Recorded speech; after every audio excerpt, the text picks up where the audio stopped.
आज हम देखेंगे मध्य प्रदेश की सबसे बड़ी मस्जिद जामा मस्जिद, जो कि चंदेरी में पड़ती है। एक बात बता दूं कि इसको गयासुद्दीन बलबन ने बनवाया था। गयासुद्दीन बलबन का शासनकाल 1266 से 1281 तक रहा। यकीनन इसी समय के दरमियान ही इस जामा मस्जिद का निर्माण हुआ। सुल्तान गयासुद्दीन बलबन के बचपन का नाम बहाउद्दीन था। इनके पिता खान कबीले के सरदार थे। जब मुगलों ने तुर्किस्तान पर हमला किया तो बलबन का जो भी परिवार था वो बिखर गया। बलबन और उसके भाई को मुगलों ने गिरफ्तार कर लिया। आगे दोनों को अलग अलग जगहों पर व्यापारियों के पास बेचा गया।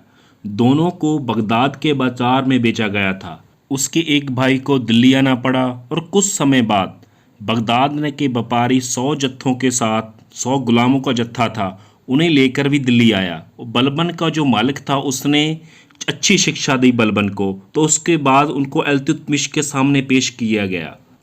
कहा जाता कि इल्तुतमिश ने काफ़ी गुलामों को खरीद लिया मगर बलबन को नहीं खरीदा।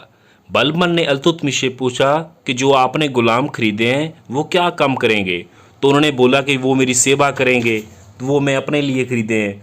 तो गुलाम बलबन ने बोला कि आप एक आदमी खुदा के लिए खरीद लें।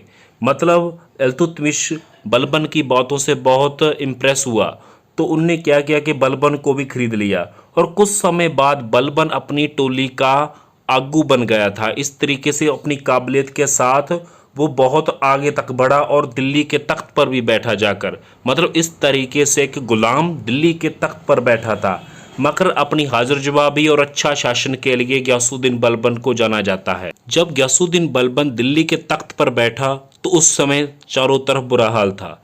मुगलों के बहुत सारे हमले हुआ करते थे। उन हमलों को रोकने के लिए बहुत सारे प्रबंध करने बाकी थे। तख्त से बैठने से पहले बलबन गीत संगीत, शराब और ढेर सारी बुरी आदतों का शिकार था, मगर जब वो तख्त पर बैठा तो उसने सभी बुरी आदतें छोड़ दी। उसके लिए दो बड़े काम अब करने थे। पहला कि अमीरों वजीरों के दिल में राजे के लिए इज्जत पैदा करना। दूसरा, प्रजा को सरकार का आज्ञाकारी बनाना। ये बड़े काम थे, क्योंकि अगर प्रजा और वजीर राजे के अंडर रहेंगे तो शासन भी बढ़िया चलेगा। बलबन ने बहुत सारे किलों की मरम्मत और नए किले भी बनवाए, सड़कों से जोड़ा, जो रास्तों में चौकियां बनवाई गई, मतलब कि किसी तरीके से लुटेरों से बचा जा सके और आम आवाम की रक्षा की जा सके और उन्हें बचाया जा सके मुगलों से। गयासुद्दीन बलबन गुलाम वंश से संबंध रखता था। और इसके आगे मैं और बात बता दूं कि मुगलों ने तुर्किस्तान के बहुत सारे इलाकों को अपने अधीन करके मुसलमान जगत के लिए बहुत बड़ी मुश्किलें पैदा कर दी थी।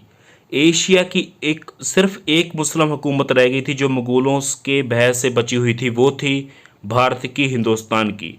बहुत सारे आलम फाजल शायर बुद्धिजीवी बलबन के दरबार में आए थे मुगलों से बचने के लिए, क्योंकि मुगलों ने उन पर भी बहुत सारे अत्याचार किए थे। बलबन के समय उसके राज की आखिरी सरहद सिंध दरिया तक फैली हुई थी।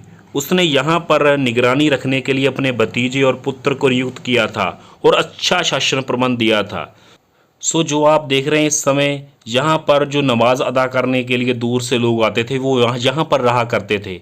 ये एंट्री गेट के बिल्कुल ही दाई साइड बना हुआ ये छोटा सा मकान है, जिसका पत्थरों से बना हुआ है। पत्थर मध्य प्रदेश और राजस्थान में जितने भी किले देखेंगे बहुत ज़्यादा पाए जाते हैं और पत्थरों से ही बनी हुई दीवारें हैं। जी छोटे छोटे पत्थर, प्राचीन पत्थर पड़े हुए हैं यहाँ पर, और कुछ कुंड भी बने हुए हैं जहाँ के मतलब पहले नमाज अदा करने से पहले जैसे कि उसूल है कि वो हाथ मुंह अच्छे से धोते थे, तो यहाँ पर भी नमाज अदा करने से पहले अपने आप को साफ़ करते थे और फिर आगे जाते थे। ये जहाँ इसमें पानी भरा हुआ करता था, और एक अंदर मस्जिद के अंदर कुआं भी हुआ करता था जो अब बंद कर दिया। ये मस्जिद का एंट्री गेट है और बहुत खूबसूरत नक्काशी की हुई है। आपके सामने किस तरीके से पत्तियों को बनाया गया, पत्थरों को काट काट कर। ये अद्भुत नज़ारा है चंदेरी में। चंदेरी मध्य प्रदेश में पड़ती है और चंदेरी में बहुत सारे किले, मस्जिदें, इमारतें बनी हुई हैं। सो मिलते हैं फिर किसी और नए विषय के साथ। सो ये थी जामा मस्जिद चंदेरी की सबसे बड़ी मस्जिद, जो कि मध्य प्रदेश में पड़ती है। आइए आप देखिए, घूमिए, बहुत आनंदित होंगे। धन्यवाद आपका, शेयर कीजिए। धन्यवाद।